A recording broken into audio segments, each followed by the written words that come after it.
Hallo, mein Name ist Michael Schmidt. Ich bin der Pressesprecher von Cherry und wir stellen hier auf der CES unseren neuen Low-Profile-Switch vor, auf den wir sehr stolz sind.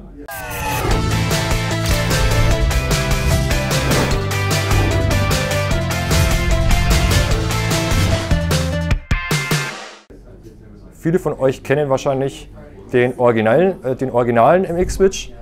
Das Ding ist jetzt wirklich wesentlich flacher.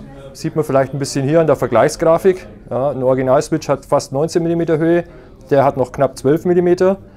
Und damit lassen sich endlich super schöne mechanische Keyboards in ganz neuen Formfaktoren bauen. Also sprich sehr flache Desktop-Keyboards. Einen Prototypen hätten wir hier noch. Ja.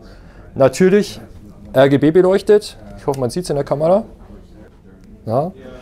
Hat natürlich Gold Crosspoint-Kontakte drin, wie der Original MX-Switch und hält natürlich garantiert 50 Millionen Mal, ohne dass dabei das Gefühl von dem Switch sich verändert, sprich ohne Qualitätsverlust, sind wir sehr stolz drauf, garantieren wir auch.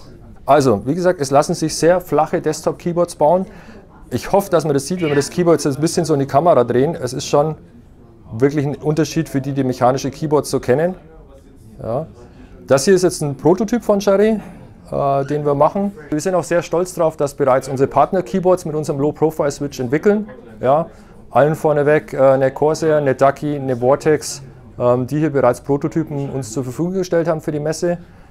Die Produkte werden wahrscheinlich so im zweiten Quartal diesen Jahres bereits auf den Markt kommen. Und so hat man quasi wirklich von Anfang an die Wahl, je nachdem welchen Formfaktor man will oder welchen Geschmack man hat oder welchen bevorzugten Herstellern, kann man sich wirklich gleich das Keyboard aussuchen mit den Low-Profile-Switches, das man gerne hätte. Ja, warum hat Cherry diesen neuen Low-Profile-Switch entwickelt? Ziel des Projekts war es wirklich von Anfang an, das Cherry-Feeling in den flacheren Formfaktor zu bringen, aber von den Features her keine Absprüche zu machen. Sprich, der Cherry-Switch hat wie die Original MX-Switches den Gold Crosspoint-Contact gekriegt, hat dasselbe Cherry MX-Feeling. RGB-Beleuchtung war uns sehr wichtig und das wirklich alles in einem Formfaktor, der einfach dann auch neue SKUs ermöglicht.